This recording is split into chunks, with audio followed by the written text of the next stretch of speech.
Hello, welcome back to the Bob Shop.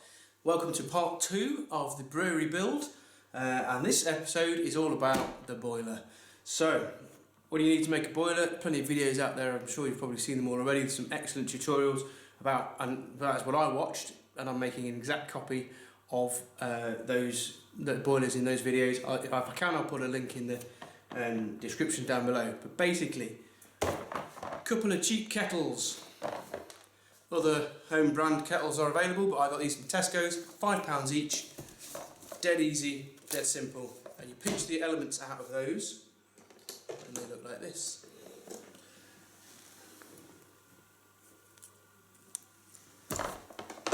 So a couple of those, nice big 33 litre fermenting vessel, but I'm going to use that. It's food safe, it can take the temperature, it's all good. And then basically it's quite similar to the mash tun. You fit an outlet pipe, it's exactly the same as the one on the mash tun. It's going to be done in exactly the same way. 20mm hole for the tank connector to go into. This, I don't need this converter on the end of this actually, so that can come off. That goes straight onto the end of the tank connector, exactly the same as in the mash tun video. And a little bit of copper pipe on the end of there to form a tap. I need two 40mm holes in this, and I've worked that out by measuring these two elements. So basically that comes out of the kettle, and there's videos online of how to do that as well. They're a bit fiddly. One thing worth noting with these kettles, I don't know if it's the same with all the cheap kettles, but the screws in the bottom that you have to take the little panels off the kettle. In fact, I'll show you.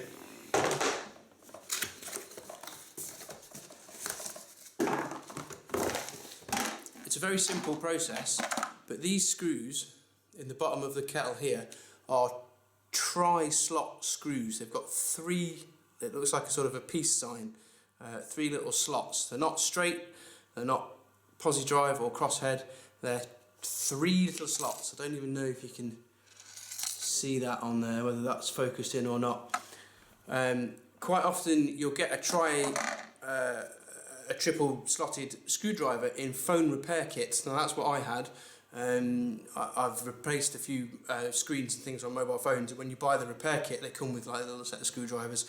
Quite often they're Torx screwdrivers, because you need little Torx ones for mobile phones, things like that.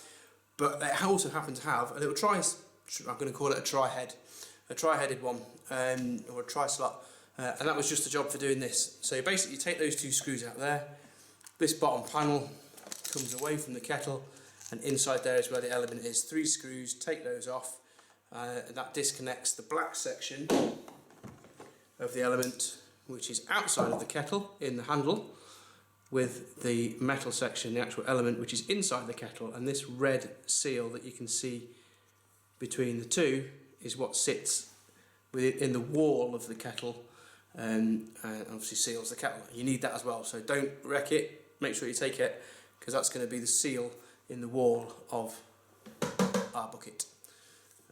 So,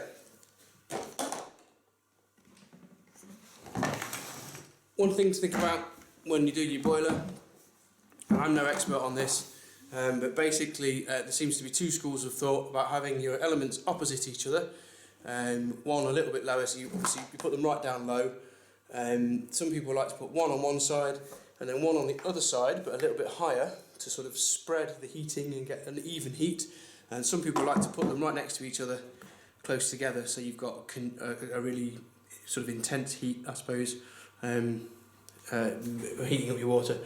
I don't know which is best, I don't know which is the correct way of doing it, but what I'm probably going to do is put them opposite each other. It seems to logical that you get a nice even boil, and that way I think if you had it all on one side, it might have a tendency to boil up that side and create a circle, like a circulation in the boil, and you get a lot of boil on one side, which would increase your risk of boiling over.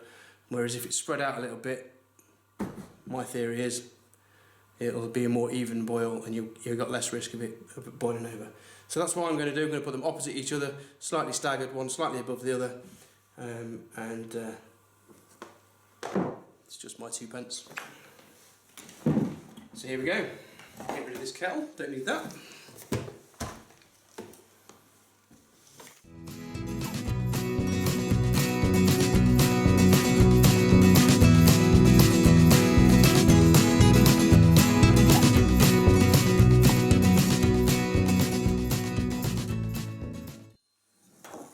So that's the element taken off the switch.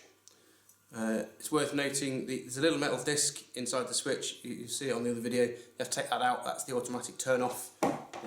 It's a bimetallic disc. When it reaches temperature, it flicks, or it bends, and it turns the switch off. You don't want that, because obviously you want to be running your boil for like 60 odd minutes, maybe 90 minutes. So take that little metal disc out.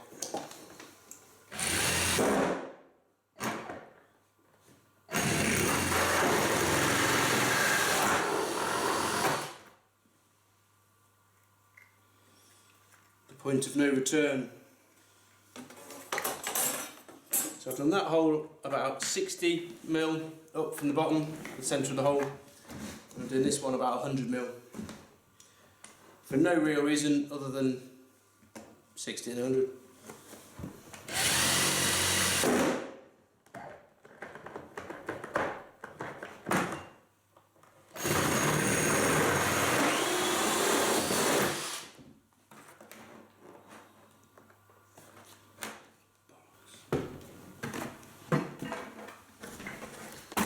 Now what's happened there is, drilling through, it suddenly, the drill section suddenly went through, and the hole saw section bit really hard, and it's actually cracked.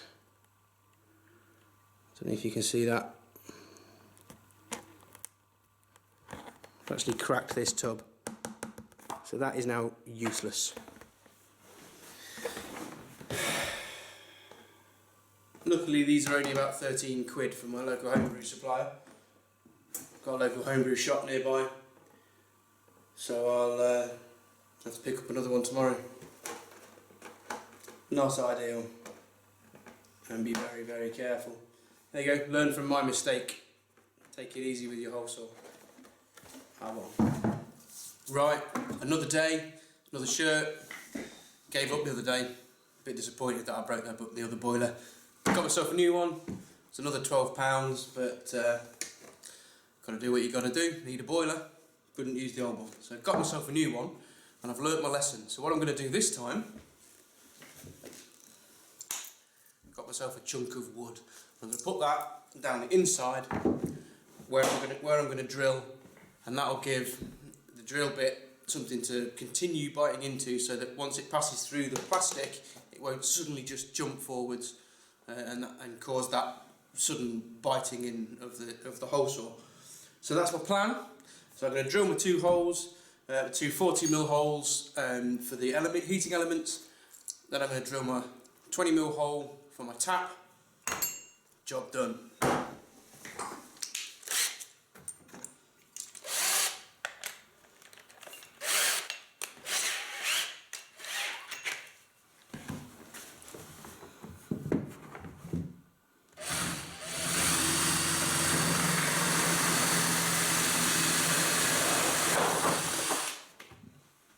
Success.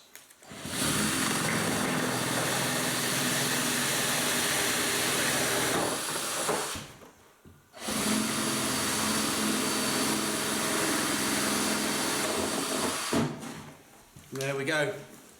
3 holes drilled, nice and controlled. The reason I put them where I did is because I want the two elements opposite each other in the sides. So I've put them a quarter of the way round from one of the measuring gauges on the side, because I want my tap at the bottom of that, so that as I'm decanting out through that way, I can see a gauge above the tap. That's the one thinking there. So there we go. A little bit of sandpaper just to tidy up the holes.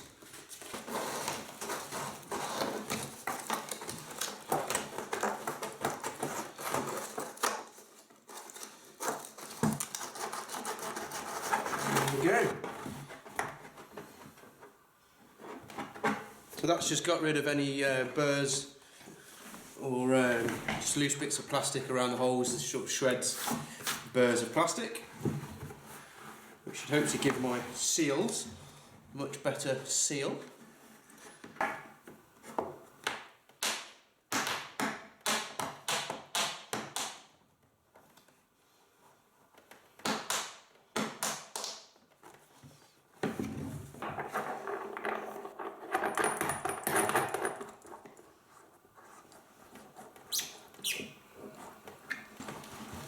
Put that a little bit close to the bottom, but I think it'll be alright.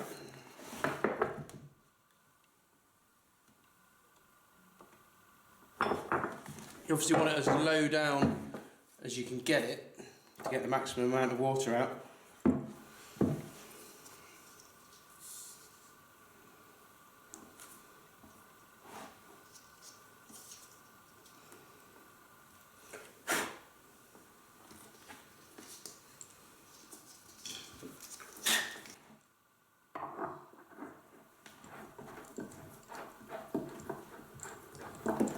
There we go, that'll do.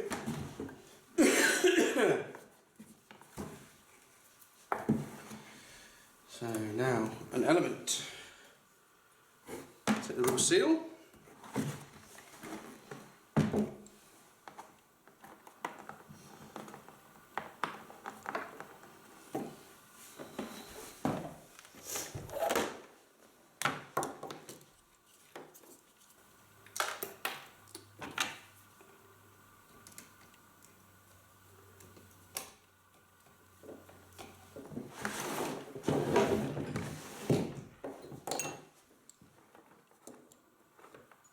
Bit fiddly. You kind of need 3 hands. One to hold the element in place.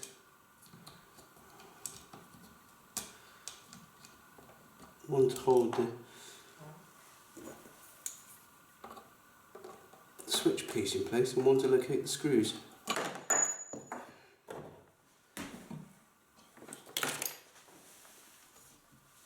And don't drop your screwdriver.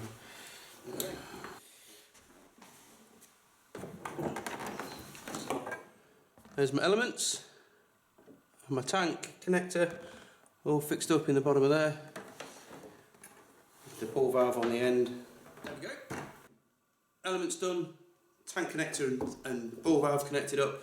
Now I just need to go back downstairs to the basement, cut the ends off another one of those flexible braided hoses, attach that the same way that I did in my mash tun video.